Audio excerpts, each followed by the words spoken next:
I'm going to talk about something controversial. I'm going to talk about something that most people are going to come at me with guns blazing saying I'm a horrible crap person for saying what I'm about to say. First, let me give you some history. With Spider-Man 3, it was my first Spider-Man movie. But, that's also not going to affect me. But, I liked it as a little kid, but I did feel bored at some parts. But I also felt the same in Spider-Man 1, Spider-Man 2, when there wasn't people moving, I felt bored. I felt bored in every single dialogue scene. But now as I got older, I bought the Spider-Man Trilogy edition along with Amazing Spider-Man 1 and 2. And since Civil War is coming out, I'm watching a bunch of Marvel movies just to psych myself up. I don't care if it's in the cinematic universe or not. After this, I'm going to watch Avengers. But I was watching the trilogy today, and Spider-Man 3 isn't that bad. Yes, I could tell by what you're saying in the comics you think I'm a horrible person. But let me explain. Spider-Man 3, it's actually a competent movie. I'm not saying it's the best Spider-Man movie ever, or if it's great, or lived up to the hype. It's not. It's good. It's not great, but it's not bad either. It's passable. It does good on what it's trying to do. The thing that Sam Raimi had, there's a bunch of visual storytelling that you can get just by barely paying attention. You could get visual cues about what's happening, what characters are feeling without even them saying it, the way that he commands the actors, and also how the action scenes are actually pretty well done, and how they really tried with this movie. It's not like they didn't try. I could say for some movies, Batman vs. Superman. But they actually cared with the product they were given, and they tried their best. And a reason that I also want to make this video is because Batman vs. Superman has the same criticisms as this movie has. Too many villains, too many movies in one. So those are the same criticisms. And also a similar theme that I've gotten. No one man can stay good for long. The thing is, this movie did that right. Not the best, but good enough.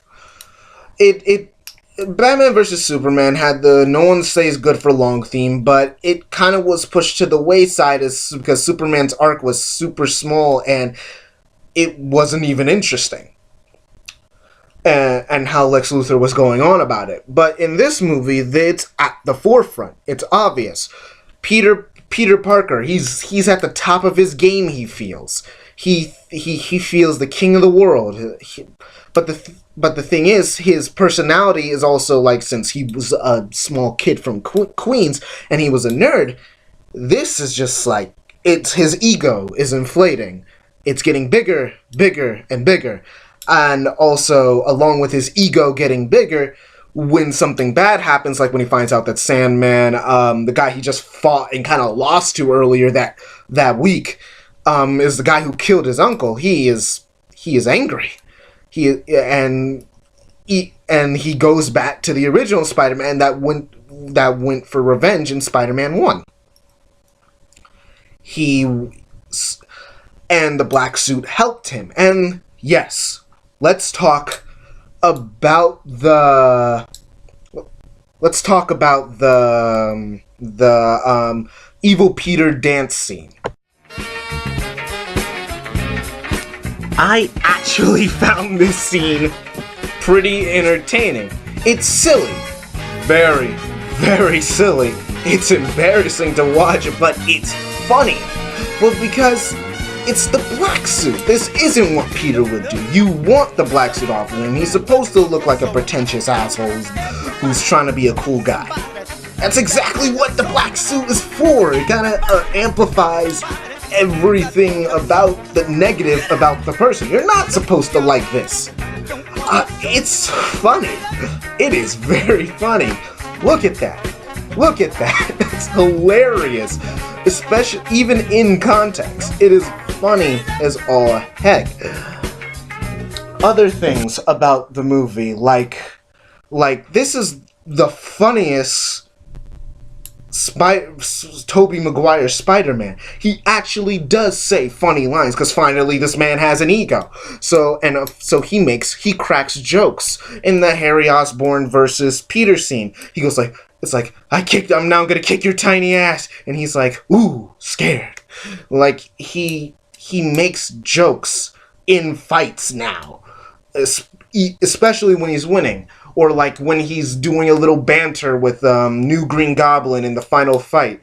Hang on to what? He makes little quips and jokes, and this is and it actually works. Unlike in Spider-Man 1 and 2, where they didn't have funny moments. It was just something funny happened in the Peter Parker section, or someone else says something funny. He never does. Usually when he's fighting, he's being super, super serious about it. But he's actually pretty competently funny here. Like, not as near as funny as Spider-Man's supposed to be, but he does enough for the serious tone of the trilogy. So, yeah, these are just my quick feelings on Spider-Man 3 after just finishing it like 15-20 minutes ago. I actually had fun rewatching this movie. I laughed when I was supposed to. I liked that dialogue. That was pretty funny. I was intrigued when I was supposed to be intrigued. The action scenes are still pretty good. The CGI is a little tiny bit dated, but not as dated as like the older Spider-Man movies. So I feel that Spider-Man 3 does not suck. It's an 8 out of 10 to a 7.5 out of 10. It's not as good as the first two. Oh no, the first two on a whole different level. The first one's like a 9 and the second one's a 10. And this one goes to around a 7 or 8. Like, it's obviously worse than the first two. But as movie standards go, it's not a bad movie. And yes, like, there are some issues. It is kind of sloppy at times, but it works. And the silly moments, there were stupid things in the other Spider-Man movies. I hear some people say that they wanted a refund after watching the movie, and they felt so bad when he was doing that dance in the middle of the street. Well, I'm gonna tell you this. Go watch it again with the knowledge you have now. And after the disappointment of Batman vs. Superman, and after seeing Amazing Spider-Man 1 and 2, watch the trilogy, and then pay attention to Spider-Man 3. Don't go in expecting the best Spider-Man film of all time. Don't expect a pretty competent movie. Like most people with Age of Ultron. I personally love Age of Ultron, but other people just think, it passed the bar. It wasn't as good as the original Avengers. But, like, this movie isn't bad. It does not suck. That is what I'm trying to say. It's fine. It is okay at its worst, and at its best, it's good. Some call me KJ signing off since I'm not doing anime reflection right now. Just wait till my next video. Anime is a lot harder to edit than you may think it is. There's 12 episodes to a show. It's annoying. Okay. Signing off.